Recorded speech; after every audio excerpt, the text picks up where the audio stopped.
श्री सद्गुरु महाराज की जय। श्री सद्गुरु महाराज की जय। अखंड मंडलाकारं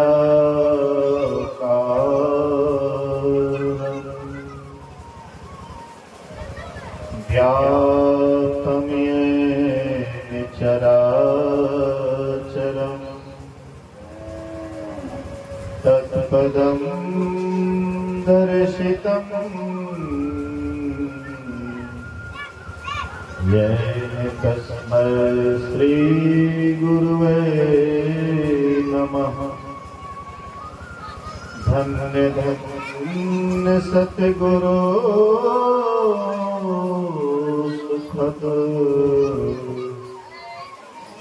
महिमा कहे ना जाए। जो कुछ कहा तुम्हारी कृपा,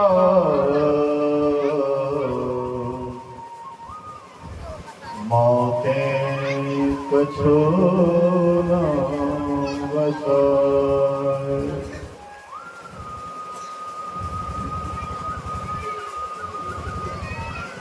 धर्मानुरागी प्यारी जनता, आदरणीय माताओं तथा भक्तिमती बहनों, त्रिदिवसीय संतमत सत्संग का आज तीसरे दिन द्वितीय पाली या अंतिम समय का सत्संग में हम आप उपस्थित हैं। अभी हम लोग श्री रामचरितमानस उत्तर कांड से दोहावली सुन रहे थे। जीवन मुक्त ब्रह्म पर चरित सुनहि तजि ध्यान, जे हरि कथा न करहि रति इनके ही पाषाण। कहते हैं जो जीते जी ब्रह्म पद को पा लिए हैं, जो जीते जी परमात्मा को पा लिए हैं, जिसको पाने के लिए कुछ भी बाकी नहीं है। लेकिन ऐसे संत महापुरुष भी समाधि को छोड़ करके, ध्यान को छोड़ करके सत्संग से प्रेम करते हैं। क्यों सत्संग से प्रेम करते हैं? जो जीवन मुक्त हो गए हैं, जिनको अब पाने के लिए कुछ बाकी नहीं है। और ऐसे महापुरुष सत्संग से प्रेम क्यों करते हैं? तो जो महान व्यक्ति कोई काम करता है तो उसका देखा देखी साधारण आदमी करते हैं।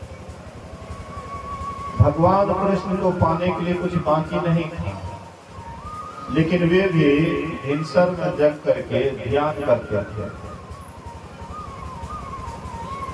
लिखा हुआ है कि जब वे हिंसर में ध्यान करते थे भगवान कृष्ण, उसका रोम रोम आनंद से खिल उठता था। और उनको ध्यान करने की क्या आवश्यकता थी? वे तो महायोगेश्वर थे, कुछ पाने के लिए उसको बाकी नहीं था, लेकिन फिर भी ध्यान क्यों करते थे? क्योंकि भगवान कृष्ण मन में सोचे होंगे कि मैं अगर नहीं करूंगा यह काम तो आने वाली पीढ़ी भी यह काम नहीं करेगा, इसलिए ध्यान करते थे, सत्संग करते थे। भगवान कृष्ण सत्संग करते थे, भगवान राम भी सत्संग करते थे। तो महापुरुष जो काम करते हैं उसका देखा देखी साधारण आदमी भी करते हैं। तो ऐसे महापुरुष संत भी ध्यान को छोड़ करके सत्संग करते हैं। हम आपको भी सत्संग करते रहना चाहिए।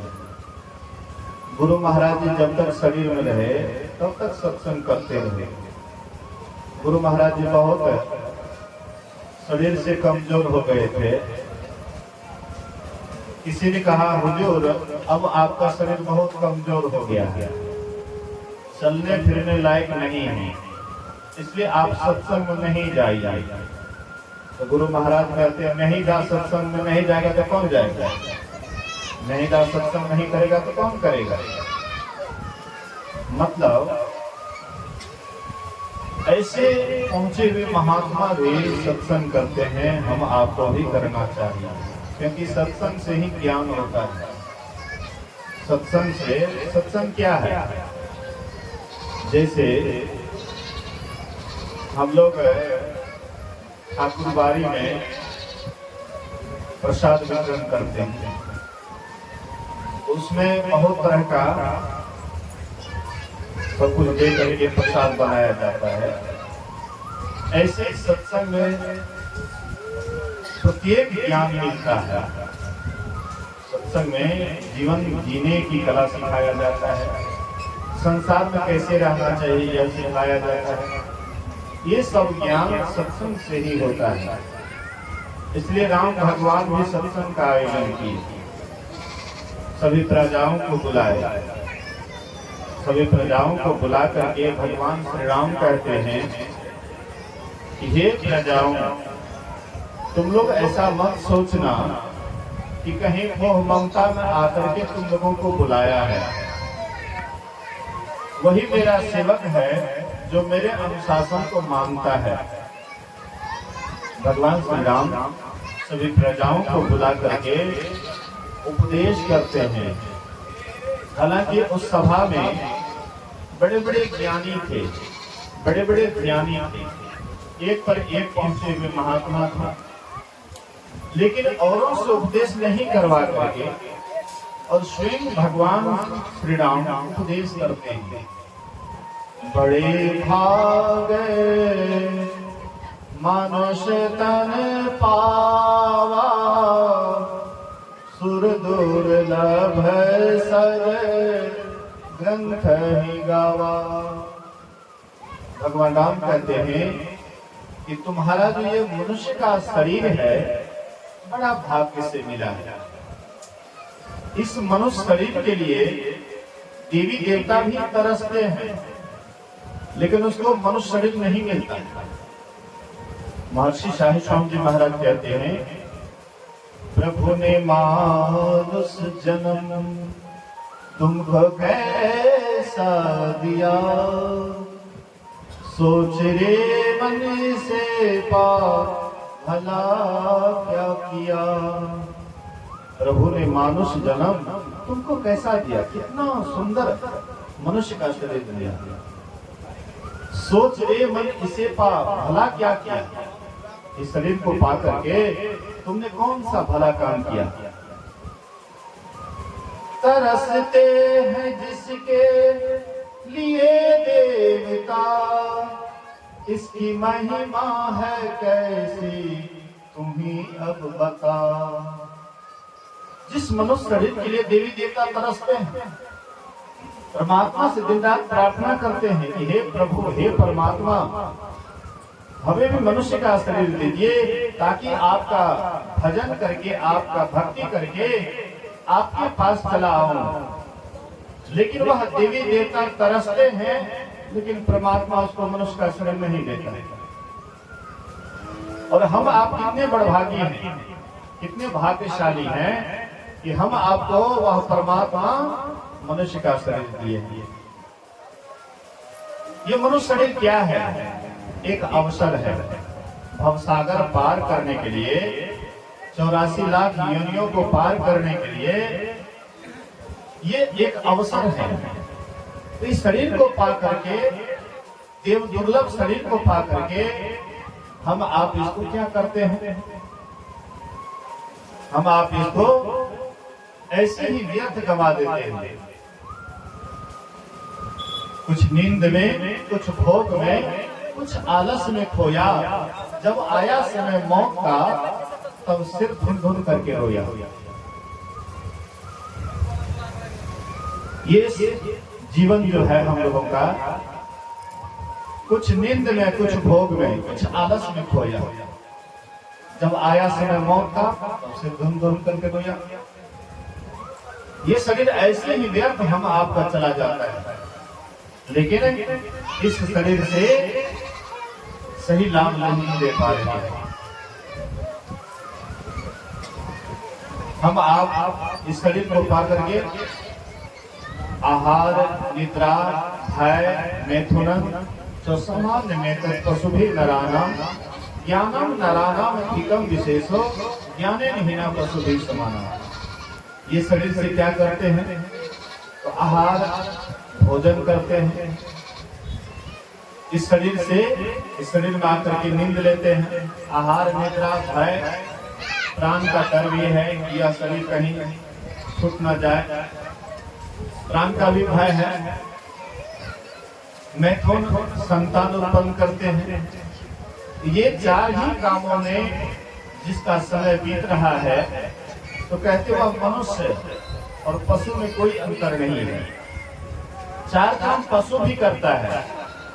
पशु भी खाते हैं, हम आप भी खाते हैं। पशु भी सोता है, हम आप भी सोते हैं। जैसे पशु को अपने प्राण का डर है, ऐसे हम आपको भी अपने प्राण का डर है। संतान उत्पत्ति पशु पक्षी भी करता है और हम आप भी करते हैं। केवल यही चार कामों में अगर हम आपका जीवन बीत रहा है तो हम आप पशु बिना पूछ के पशु हैं। तो ये मनुष्य शरीर हम आपका सार्थक और सफल तब होगा जब इस शरीर से कोई विशेष काम करें। वह विशेष काम क्या है? वह विशेष काम ही ईश्वर की भक्ति है। ये देव दुर्लभ शरीर को पा करके ईश्वर भक्ति करनी चाहिए। इसलिए यह अवसर मिला है, मनुष्य का शरीर मिला है। थोड़ा विचार करें हम कि जो शरीर हम आपको मिला है, ये शरीर कैसा है? हमारे इस देश में दो विद्वान महात्मा हुए। एक हिंदी के विद्वान महात्मा हुए और एक संस्कृत के विद्वान महात्मा हुए। संस्कृत के विद्वान महात्मा गोस्वामी तुलसीदास जी महाराज हुए और हिंदी के विद्वान महात्मा संत सुंदरदास जी महाराज हुए। सुंदरदास जी महाराज पूर्व जन्म में, इससे पहले जन्म में उसका नाम जग्गा जी था और वे दादू दयाल जी महाराज के शिष्य थे। तो पहले जमाने में साधु महात्मा भी सूत मांगते थे, सूत मांग करके लाते थे और उससे कपड़ा बिनते थे और तब पहनते थे। तो दादू दयाल जी महाराज के शिष्य जग्गा जी एक दिन गए सूत मांगने के लिए। एक माता जी के यहाँ पहुंचे और टेर लगाते हैं कि दो माई सूत, दो माई सूत, दो माई सूत। वह माई आती है और जग्गा जी के झोले में कुछ अधिक सूत डाल दिए। जैसे अधिक सूत डाले, कहते दो माई सूत, दो माई सूत। माई आई, कुछ अधिक सूत डाल दिए झोला में। तो बाबा बड़े खुश हुए और खुश होकर के कहते हैं लो माई पूत। वह माई को संतान नहीं था, बांझी थी। तो जैसे बोले लो माई पूत, माई बहुत खुश हुई, साधु का आशीर्वाद मिल गया। अंदर गई और सूत ला करके झोला भर दिए। बाबा बड़े खुश हैं, गए गुरु महाराज के पास, प्रणाम करते हैं। तो गुरु तो अंतर्यामी होते हैं। जैसे प्रणाम किए, कहते जग्गा जी बहुत खुश नजर आ रहे हो। बोले हाँ गुरुदेव, कितना घर सूत मांगते थे तो इतना सूत न होता था, एक ही घर में इतना सूत हो गया। बोले कोई कारण होगा? बोले कि हाँ, वह माई को हम टेर लगाए कि दो माई सूत। वह माई आई, अधिक सुख मेरे झोले में डाल दिए। बोले कि लो बाबा सुख मेरे मुंह से निकल गया, लो माई कूट। बोले कि तुमसे बड़ा गलती हो गया, एक जन्म नहीं 7 जन्म तक उसको संतान सुख नहीं लिखा हुआ है, लेकिन अब तुम्हारे मुंह से निकल गया है, अब तुम ही को उसके गर्भ में जाना पड़ेगा। बोलिए श्री सदगुरु निशान हो ही देवी शिवानी। हाँ, देवताओं के मुख से, साधु महात्माओं के मुख से जो वचन निकल जाता है वह मिथ्या नहीं होता है, झूठ नहीं होता है। अब तो तुमको तुम्हारे मुंह से निकल गया है, अब तुम ही को जाना पड़ेगा। बोले गुरुदेव मैं तैयार हूं जाने के लिए, लेकिन अगले जन्म में भी आप ही मेरा मार्गदर्शक बनिएगा, गुरुदेव बनिएगा। अगर आप स्वीकार करते हैं तो मैं भी जाने के लिए तैयार हूं। बोले कोई बात नहीं बेटा, अगले जन्म में भी मैं अपना शिष्य तुम्हें बनाऊंगा। तो पहले वाला शरीर छोड़ दिए, वह माई के गर्भ में चले गए। 9-10 महीने के बाद माई सुंदर बच्चा को जन्म देती है और बरही में दादू दयाल जी महाराज को ही बुलाए नाम रखने के लिए। कहती गुरुदेव यह बच्चा का नामांकन कर दीजिए। हाँ, ये गुरुदेव के गोद में, गुरुदेव हाथ गोद में लेते हैं। क्या ये बच्चा बहुत सुंदर है, देखने में यह बच्चा बहुत सुंदर है, इसलिए आज से इसका नाम सुंदरदास रहेगा। वही संत हुए सुंदरदास जी महाराज, तो बड़े अच्छे पहुंचे हुए महात्मा।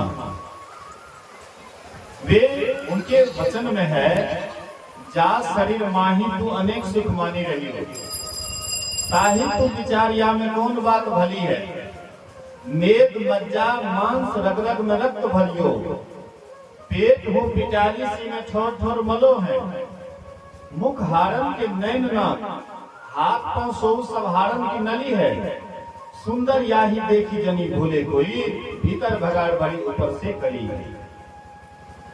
कहते जिस शरीर में तुम अनेक सुख मान रहे हो, थोड़ा विचार करो कि इस शरीर में जो तुम अनेक सुख मानते हो तो कौन इसमें भला है। ये तुम्हारा जो शरीर है मेद मज्जा मांस रग रग में रक्त भरा हुआ है, पेट हो पिटारी से में ठोर ठोर मलो है। ये जो तुम्हारा पेट है उसमें मल मूत्र का भंडार है।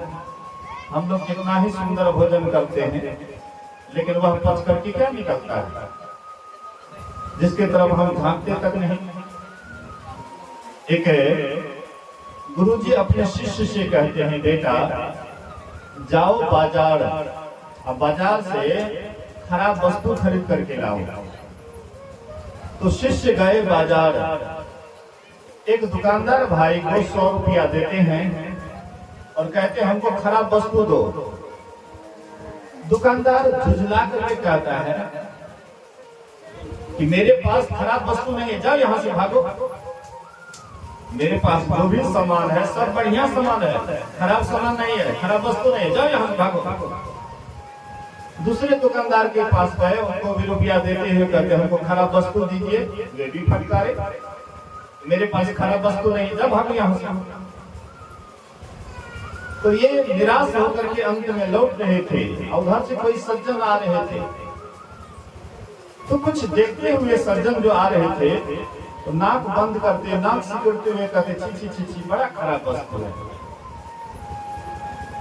तो शिष्य सोचता है कि हमको तो गुरु महाराज कहते खराब वस्तु लाने के लिए, शायद वह खराब वस्तु हमको मिल गया।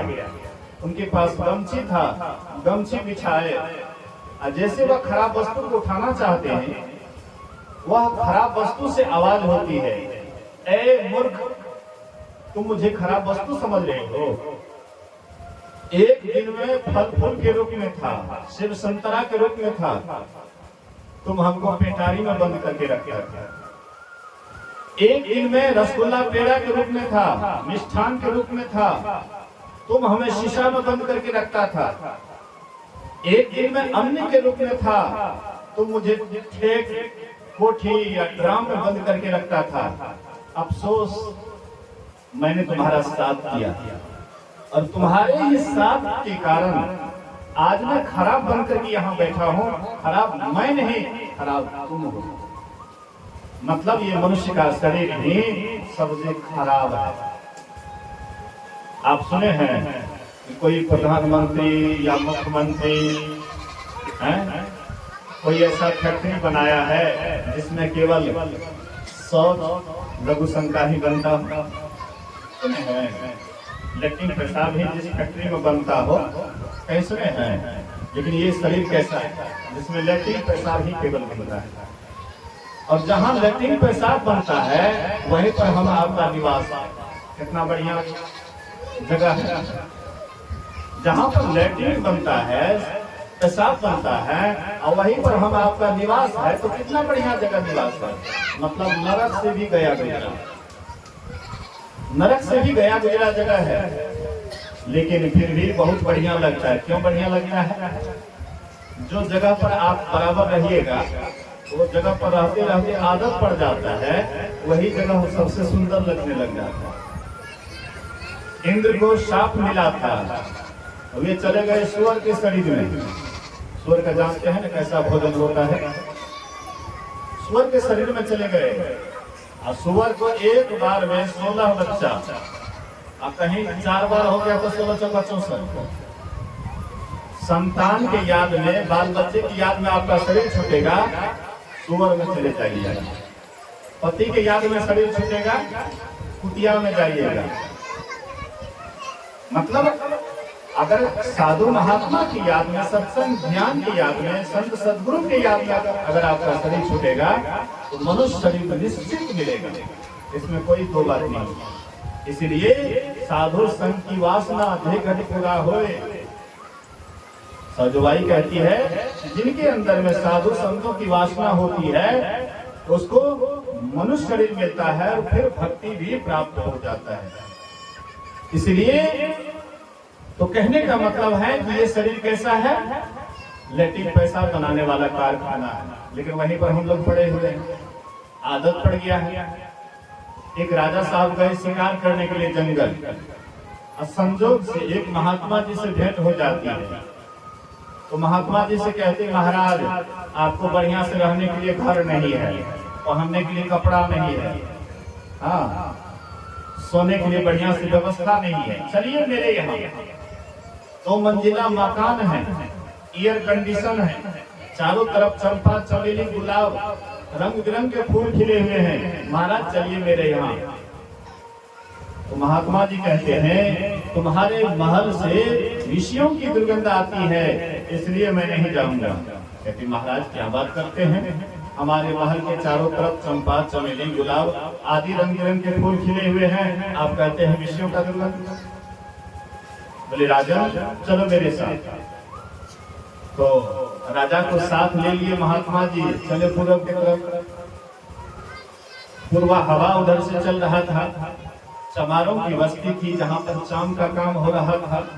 तो कोई चाम को उल्टाता था, कोई उल्टाता था, कोई धोता था, कोई सुखाता था। बच्चे लोग अगल बगल में खेलते थे। उधर से जो दुर्गंध आती है, कहते महाराज उधर मत जाइए, बहुत दुर्गंध आती है। बोले राजा वहां पर देखो कि कोई चमड़ा को उल्टाता है, पुलटाता है, कोई धोता है, कोई कुछ करता है, बच्चे लोग अगल बगल में खेलते हैं, उन लोगों को कहाँ दुर्गंध लगता है, अब तुमको यहीं से दुर्गंध लगता है। बोले महाराज उसको आदत पड़ गया वहां रहते रहते, लेकिन हमको आदत नहीं है, इसीलिए महाराज यहीं से दुर्गंध आता है। बोले राजा तुम भी उस महल में रहते रहते विषय का उपभोग करते करते तुमको भी आदत लग गया, इसलिए तुम्हें दुर्गंध नहीं बुझाता है, हमको यहीं से दुर्गंध बुझाता है। मतलब जो जहाँ रहते हैं, हाँ, गंदा जगह भी होता है तो उसको लगता है कि धीरे धीरे वह जगह बहुत बढ़िया है।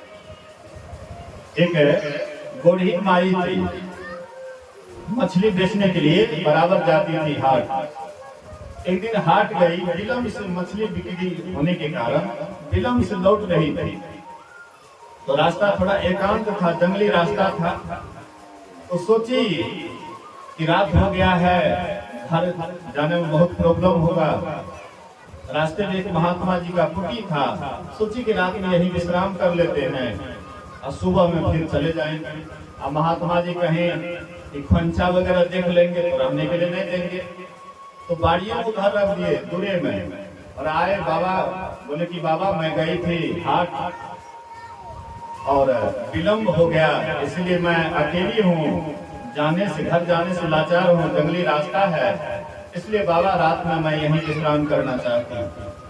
तो बाबा कहते हैं कि अच्छा ठीक है। गर्मी का मौसम था, एक बहुत बढ़िया चबूतरा था, चबूतरा के चारों तरफ रंग बिरंग के फूल खिले हुए। बोले कि माई तुम यहीं पर विश्राम कर लो। वह माई रात में विश्राम करती है, बाबा चले गए, आराम से सो गए। और जब भीषण में नींद टूटा तो बाबा आते हैं, देखते हैं तो वह माई करवट बदल रही है, छटपटा रही है, नींद नहीं आ रही है। तो वह महात्मा जी आए, बोले कि माई तुमको नींद नहीं आई रात भर में? बोले कि बाबा ये अगल बगल से इतना दुर्गंध आता है न, नींदे हराम हो गया। अगल बगल से इतना दुर्गंध आता है कि नींद नहीं आया। बाबा को लगा इतना अगल बगल में इतना सुंदर रंग बिरंग के फूल खिले हुए हैं, सुगंध आता है। आई कहती है सुगंध आता है। कहते हैं कि कहीं तुम गोढ़ीन तो नहीं हो, मछली तो नहीं बेचती है? बोले कि हाँ बाबा मैं गोढ़ीन हूँ, मछली बेचती हूँ। तो तुम्हारे पास खंचा होगा ना? बोले कि हाँ बाबा। तो कहाँ है? लेकर के आओ। खंचा लेकर के आए। बोले कि बगल में रख दो।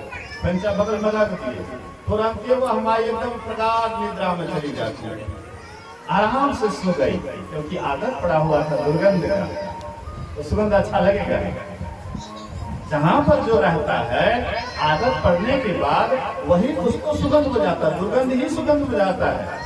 ऐसे हम आपको भी अंदर में परमात्मा का सुगंध आता है, लेकिन विषयों का दुर्गंध लेते लेते धीरे धीरे वह सुगंध को भूल गए और यही दुर्गंध को सुगंध मानने लगे। तो संत महात्मा कहते हैं कि तुम्हारा ये शरीर क्या है? नरक से भी बदतर है, गया गुजरा है।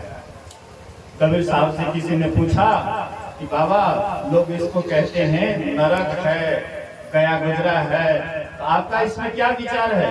तो कबीर साहब कहते हैं यह मानव तन अनमोल, देखो अंतर का पट खोल। यह मानव तन अनमोल, देखो अंतर का पट खोल। लेकर ज्ञान तराजू तोल रे, अभागा मन मारे, अभागा मन मार। ये मनुष्य का शरीर क्या है? अनमोल है। यह मानव तन अनमोल, देखो अंतर का पट खोल। जब तक अंदर का आंख नहीं खुलेगा, अंतर चक्षु नहीं खुलेगा, दिव्य दृष्टि नहीं खुलेगी, तब तक तुम इस अनमोल शरीर को नहीं पहचान सकते। यह मानव तन अनमोल, देखो अंतर का पट खोल। लेकर ज्ञान तराजू तोल रे, अभागा मनमा। यह मानव तन है हीरा, मूर्ख समझे इसको खीरा। यह मानव तन है हीरा, मूर्ख समझे इसको खीरा।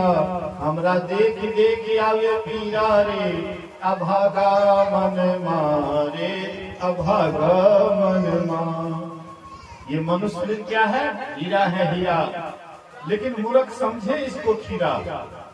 हीरा और खीरा दोनों को एक साथ तोलिएगा चलेगा, लेकिन जो हीरा की कीमत को नहीं समझेगा तो खीरा को तोलने में संहार में हाँ मतलब तोलते थे, उसको क्या कहते हैं? बट्टा बोलते हैं जिससे तोलते हैं, बटखरा। बटखरा जिसके पास हीरा रहेगा वो बटखरा में भी कहेगा ये पत्थर है, तो उसे समझ तो लेगा, लेकिन उसकी कीमत को जो जानता है कितना अनमोल है वही ने उसको पहचानेगा, वही ने जानेगा। महर्षि साहिब स्वामी जी महाराज कभी कभी एक कहानी करते हैं। एक घरेड़ी भेड़ बकरी चराने के लिए बराबर जंगल जाया करता था। तो नित्य हाथी एक दिन जब गए जंगल चराने के लिए भेड़ बकरी, तो एक चमकीला पत्थर वह भी जमीन में गड़ा हुआ दिखाई पड़ा। वे क्या करते, पहले पैर के उंगली से फ्रिज करके निकालना चाहा, नहीं निकला। उसके बाद हाथ के उंगली से निकालना चाहा, नहीं निकला। लाठी का गोबा मार करके, डंडा मार करके वह पत्थर को निकाल लिया। अब पानी में धोए और ज्यादा चमकीला लगने लगा। तो वह पत्थर को क्या करते हैं, उनके दृष्टि में जो सबसे सुंदर भेड़ दिखाई पड़ा, उनके गले में बढ़िया से बांध करके उसे गले में बांध दिया, लटका दिया। अब बराबर भेड़ बकरी चराने के लिए जंगल जाते थे। एक दिन एक जहुरी बगल से गुजर रहा था, जो उस पत्थर को पहचानता था, तो बगल से गुजर रहा था। तो देखा कि ये अनमोल पत्थर वाले भेड़ के गले में, शायद लगता है ये गड़ेरी पहचानता नहीं है, अनजान है। इसीलिए वह जहुरी कहता है, ए गड़ेरी भाई, ये पत्थर हमको 500 रुपया में दे दो। गड़ेरी को लगा कि एक छोटा सा पत्थर 500 रुपया में, जिसका लोग बटखरा बनाते हैं, और उसका कीमत 500 रुपया। तो कहते हैं कि दे दो हमको 500 रुपया, अपने से वो पत्थर खोल लो। तो ये क्या करते हैं, जहुरी 500 रुपया दे दिए, अपने से वो पत्थर खोलने लगे भेड़ के गले से। तो पत्थर खोल तो जाता है, लेकिन उनके हाथ से लुढ़क जाता है, नीचे गिर जाता है और हजारों टुकड़ों में विभक्त हो गया, छोटे छोटे कण में विभक्त हो गया। और वह कण कण से आवाज निकलता है, ए मूर्ख जहुरी, अरे ये गड़ेरी मुझे नहीं जानता था, इसलिए मुझे, मैंने कितना अपमान को सहा। ये पैर से मुझे निकालना चाहा, इसको भी मैंने सहा। हाथ से पुलिस करके निकालना चाहा, इसको भी मैंने सहा।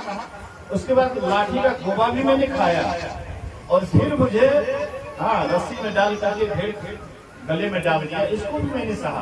क्योंकि ये अनजान था, मुझे नहीं जानता था। लेकिन तुम तो मुझे जानता था कि मैं कितना अनमोल वस्तु हूँ, और मेरी कीमत केवल तुमने 500 रुपया लगाया, इसलिए इस अपमान को मैं नहीं सह सका, इसीलिए हजारों टुकड़ों में विभक्त हो गया, छोटे छोटे कण में विभक्त हो गया। मतलब कहने का, जैसे हीरा अनमोल होता है, वैसे ये मनुष्य शरीर भी अनमोल है। इसलिए राम भगवान कहते हैं, बड़े भागे मनुष्य तन पावा, सुर दुर्लभ सदे ग्रंथ ही गावा। भगवान श्री राम कहते हैं कि बड़ा भाग्य से ये मनुष्य का शरीर मिला है। इस शरीर के लिए देवी देवता भी तरसते हैं, लेकिन देखिएगा भिखमंगा को जल्दी भीख नहीं मिलता है। परमात्मा जो दिन रात मांगते हैं उसको नहीं मिलता है। बिन मांगे मोती मिले, बिना मांगने से परमात्मा देते हैं छप्पर फाड़ करके। इसके भाग्य में होता है उसको ऑटोमेटिक मिल जाता है, और जो दिन रात मांगते रहता है भिखारी की तरह, उसको परमात्मा नहीं देते। भिखारी को भीख नहीं मिलता है। किसी के यहाँ कोई भिखारी चला जाता है तो लोग कहते हैं उधर उधर उधर हो, अंदर मत आओ, उधर रहो, और कुछ उसको भूखा सूखा कुछ दे देते हैं। और उसी जगह पर कोई साधु महात्मा आते हैं तो उसका कितना आदर कदर होता है। जो इसके जानकार हैं क्या करते हैं, पानी लाते हैं, चरण पखारते हैं, चरणोदक छिड़ते हैं, उसके बाद बहुत श्रद्धा से सुंदर भोजन बनाते हैं, साधु को भोजन कराते हैं। और वही जगह पर भिखमंगा आ जाता है तो उसको कहते उधरे रहो। क्यों? साधु नहीं मांगते हैं तो उसको सब कुछ देने के लिए तैयार है, और भिखमंगा दिन रात भीख मांगता है तो उसको कुछ देने के लिए तैयार नहीं है। तो देवी देवता भी भिखमंगा है, वो भी दिन रात मनुष्य शरीर के लिए तरसते हैं, भीख मांगते हैं, लेकिन परमात्मा उसको नहीं देता है। अकबर बादशाह बहुत बड़े दानी थे, उनके यहाँ कोई भी आते थे खाली हाथ नहीं लौटते। तो एक फकीर को मालूम हुआ कि अकबर बादशाह सुनते बहुत बड़े दानी हैं, इसलिए जाना चाहिए, कुछ उससे याचना करनी चाहिए। तो वह फकीर साहब गए, जैसे उनके दरवाजे पे गए तो समय हो गया नमाज पढ़ने का। तो नमाज पढ़ने का समय हो गया तो बोले फकीर साहब थोड़ी देर आप इंतजार करें, मैं थोड़ा नमाज अदा करके आता हूँ, और फिर आप जो मांग करेंगे वह हम पूरा करेंगे। तो फकीर साहब बैठ गए, इंतजार करने लगे। वे चले गए नमाज पढ़ने के लिए, नमाज पढ़ते हैं। उसके बाद जब नमाज से नमाज टूटता है तब वे अल्लाह से इबादत करते हैं, हे अल्लाह मेरे खजाने को बरकत दे, हे अल्लाह मेरे सैनिक को कामयाब बना, हे अल्लाह मेरे संतान को खुश नसीब बना, आदि आदि बहुत कुछ मांगने लगे। तो ये फकीर समझा कि मैंने सोचा कि अकबर बादशाह है, इसके पास कोई चीज की कमी नहीं है, ये तो लगता है स्वयं भीख मंगा है, भीख मांग रहा है किसी से, तो मैं कौन भीख मंगा के पास आ गया। मैंने तो सोचा कि ये बादशाह है, इनके पास कोई चीज कमी नहीं है, ये देखते हैं कि स्वयं ही मांग रहा है, तो भीख मंगा से क्या भीख मिलेगा। हर दिन कोई भीख मांगता है, उसके पास आप चले जाइए, कहिए कि हमको भीख दीजिए, भीख मंगा से भीख मिलेगा, भीख मंगा लिखने में देगा। कोई बाबू साहब है जिनके पास पैसा है, उसके पास जाइएगा तो देंगे भी, लेकिन भीख मंगा क्या देगा। बोले कि कौन भीख मंगा के पास चले आए, तो वे कुछ बोले नहीं, वहां से उठ करके चल दिए। जैसे कुछ दूर गए होंगे तो अकबर बादशाह उधर से आते, कहते वो फकीर साहब कहाँ गए। बोले वो तो उठ करके बिना कुछ बोले चले गए। बोले उसको बुलाओ, उसको बुलाते हैं और कहते हैं कि मुझसे क्या खता हो गई, मुझसे क्या गलती हो गई कि आप मेरे दरवाजे पर से खाली हाथ चले गए। बोले कि खता तुमसे नहीं, गलती तुमसे नहीं, गलती मुझसे हुई। मैंने सोचा कि तुम बादशाह हो, तुम्हारे पास कोई चीज की कमी नहीं है, लेकिन तुम तो स्वयं भिखारी हो, तो भिखारी के पास भीख क्या लेंगे। तो तुम जिससे मांगता था मैं भी उसी से मांग लूंगा, तू अल्लाह से मांगता था मैं भी अल्लाह से मांग लूंगा, अब तुमसे क्यों मांगूंगा, भिखारी से क्यों मांगूंगा। मतलब कहने का देवी देवता भिखारी है, हम लोग क्या करते हैं, देवी देवता के पीछे जाते हैं। देवी देवता को भी जिसने पैदा किया है, देवी देवता को भी जिन्होंने शक्ति दी है, ब्रह्मा विष्णु महेश को जिसने बनाया है, त्रिदेव को जिसने बनाया है, सारी देवी देवता को जिसने बनाया है, सभी शक्ति उसने दिया है, उससे हम नहीं मांग सकते हैं। दाता एक राम, भिखारी सारी दुनिया, भिखारी सारी दुनिया, देवता एक राम, पुजारी सारी दुनिया, पुजारी सारी दुनिया।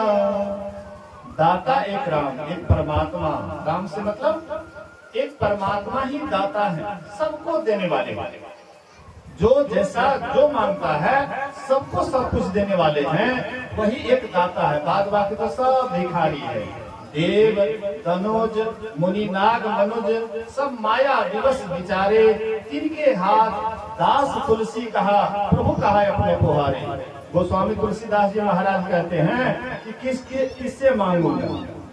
देवता भी भिखारी है, दानव भी भिखारी है, नाग लोक में जो रहते हैं नाग महाराज वो भी भिखारी हैं, मनुष्य भी भिखारी हैं, ये तो सबके सब भिखारी हैं। इसीलिए जो सबके दाता है परमात्मा, उसी से मैं मांगता हूँ।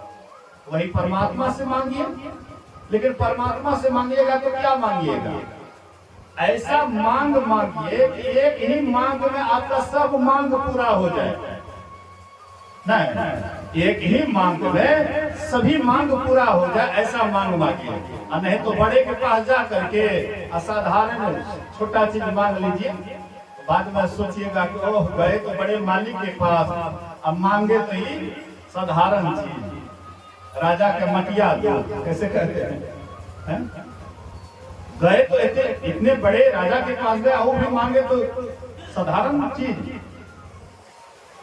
तो मांगिए तो मतलब थोड़ा सोच समझ करके मांगिए। एक राजा साहब थे, बोलिए श्री सदगुरु महाराज की जय। एक राजा साहब थे और वे बहुत बड़ा मेला लगाए, बहुत बड़ा मेला, और वह मेला में सबको सभी प्रजाओं को ढिंढोरा पिटवा दिए कि जिनको जो सामान पसंद हो एक सामान ले सकते हो, अनेक नहीं, जिनको जो सामान पसंद हो केवल एक सामान ले सकते हो, मर्जी जितना लो लेकिन एक सामान ले सकते हो। बहुत बड़ा मेला लगा है, प्रजा लोग जाते थे, जिनको जो सामान पसंद होता था जितना ले पाते थे लेकर के आ गए। एक विवेकी सज्जन जो बराबर सत्संग ध्यान करते थे, उनके अंदर विवेक जगा हुआ था, तो वे गए, सोचते इतने बड़े उदार राजा, और कहते हैं कि जिसको जो सामान पसंद हो एक सामान ले सकते हो, तो कैसे कौन चीज मांगे सभी मांग पूरा हो जाए, फिर मांगने के लिए जरूरत नहीं पड़े, फिर कभी मांगने का मौका नहीं मिले, ऐसा चीज मांग ले। मन में दिमाग में सोचते सोचते बाजार की तरफ झांके नहीं, सीधा चले गए राजा साहब के पास, जहाँ पर राजा साहब निवास करते थे, सीधा राजा साहब के पास चले गए और उसी की परिक्रमा करने लगे, चारों तरफ घूमने लगे। राजा साहब कहते हैं कि अरे भाई, इतने बड़े बाजार हैं और तुम तो जानते हो कि मैंने कहा है जिनको जो सामान पसंद हो एक सामान ले सकते हैं, तो तुमको कोई सामान पसंद नहीं है, तुम एक सामान कुछ भी मांगो एक सामान ले सकते हो। वह कहते हैं महाराज, मैं आपको ही लेता हूँ, मैं आपको ही लेता हूँ और मुझे कुछ नहीं चाहिए, बाजार का कोई सामान नहीं चाहिए, आप ही मुझे चाहिए। अब सोचिए, जो राजे को अपना लिए तो राजपाट किसका हुआ, बाजार किसका हुआ, उसी का हो गया। तो हम परमात्मा से मांगते, हमको बेटा दीजिए, हमको बेटी दीजिए, हमको धन दीजिए, हमको दौलत दीजिए, हमको पैसा दीजिए, आदि आदि मांग करते हैं। लेकिन ये सब जो मांग करते हैं, तो ये मांग आपका कभी पूरा होने वाला नहीं है। एक मांग पूरा होगा दूसरा मांग आ जाएगा, दूसरा मांग पूरा होगा तीसरा आ जाएगा, लेकिन एक ही मांग में सब मांग पूरा हो जाएगा। तो जो सबके दाता है उसी को अगर आप अपना लेते हैं, तो फिर आपको कोई चीज की कमी रहेगी। आप थोड़ा जमीन मांगते हैं, पूरा पृथ्वी परमात्मा का है, पूरा पृथ्वी ही परमात्मा का, आपको कोई चीज की कमी रहेगी। गुरु महाराज जी की बहन झूलनदास थी, झूलनदास गुरु महाराज जी की बहन थी। तो गुरु महाराज से कभी कभी कहते थे, लाला तुम शादी कर लो। तो गुरु महाराज जी कहते थे कि शादी करूंगा तो क्या होगा? बोले कि तुम शादी करोगे तो हमको भतीजा भतीजी होगा और उसको हम खिलाएंगे पिलाएंगे नहलाएंगे धुलाएंगे प्रेम प्यार करेंगे। बोले कि बहन, मैं अगर शादी करूंगा तो तुमको 2-4 भतीजा भतीजी होगा, उसको तुम नहलाएगी खिलाएगी पिलाएगी प्रेम प्यार करेगी। लेकिन अगर मैं शादी नहीं करता हूँ तो पूरा पूरा संसार ही तुम्हारा भतीजा भतीजी हो जाएगा। तुम कितने को नहलाएगी खिलाएगी प्रेम प्यार करेगी, पूरा दुनिया ही तुम्हारा भतीजा भतीजी हो जाएगा। आज देख लीजिए, गुरु महाराज जी का पूरा दुनिया बाल बच्चा है ना, बेटा बेटी है ना, जितने भी माँ बहने हैं सब उसी की बेटी है, जितने भी भाई बंधु हैं सब उसी का बेटा है। तो उसको झूलनदास को भतीजा भतीजी की कमी है, शादी नहीं किए तो पूरा दुनिया उसका भतीजा भतीजी होगी। तो एक ही मांग गुरु महाराज जी के अंदर में हुई कि परमात्मा को प्राप्त कर ले। देह धरे कर यही फल भाई, भजिए राम सब काम बिहाई। यही अंतिम प्रश्न पत्र पर लिख करके इसको छोड़ दिए कि मनुष्य शरीर धारण करने का यही सबसे बड़ा फल है कि राम की भक्ति करके राम को प्राप्त कर लिया गया। कि मनुष्य शरीर से यही सबसे बड़ा काम है, यही काम गुरु महाराज जी कर दिखाई। हम आप ही यह शरीर में आकर के अगर ईश्वर परमात्मा को प्राप्त कर लेंगे तो समझ जाइए कि कोई चीज की कमी नहीं रहेगी, सब आपका मन की कामना सब पूरा हो जाएगा। फिर आप सदा के लिए पूर्ण काम हो जाएंगे, सब मांग आपकी पूरी हो जाएगी, सदा के लिए सुख के भागी बन जाएंगे। फिर आवागमन का सदा के लिए नाश हो जाएगा। इसी आवागमन से बचने के लिए सबको ईश्वर भक्ति करनी चाहिए। भगवान राम कहते हैं, साधन धाम मोक्ष कर द्वारा पाई न जही परलोक सवारा। ये शरीर साधनों का धाम है, मोक्ष का रास्ता इसी शरीर में है। इस शरीर को पा करके जिसने परलोक को नहीं सुधारा तो वही अंत में दुख पाता है, सिर धुन धुन करके पछताता है, काल कर्म ईश्वर को झूठ ही दोष लगाता है, आदि सारी बातें हैं। तो इसी वचन के साथ ये जो सत्संग करवाए हैं, सुमित्रा देवी शायद नाम थी माता जी की, स्वर्गीय सुमित्रा देवी, हाँ, उसका 3 संतान, सत्यनारायण बाबू एक मझले शायद संसार में नहीं रहे, वे और हाँ तीनों संतान के द्वारा जो ये श्राद्ध क्रिया का कार्यक्रम किया गया है बहुत सुंदर रहा। 3 दिनों तक हाँ संगीत में सत्संग, संत में सत्संग ध्यान का कार्यक्रम रहा, बहुत सुंदर रहा। गुरु महाराज से मैं प्रार्थना करता हूँ कि माई जहाँ भी हो वे सुख चैन में रहें और उसका दूसरा शरीर हो तो मनुष्य का शरीर हो, ताकि ईश्वर भक्ति करते हुए उनका भी बेड़ा पार हो जाए।